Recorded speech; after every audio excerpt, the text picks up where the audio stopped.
هم باشه جرمن هم دیگه باشه.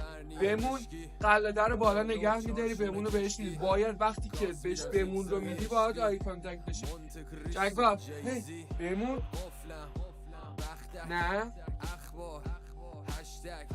قلاده رو دارم بخواد تکون بخوره با قلاده برمیگردم پیشش تاییدش میکنم 2 مرتبه. جگبار بشی نه بمون.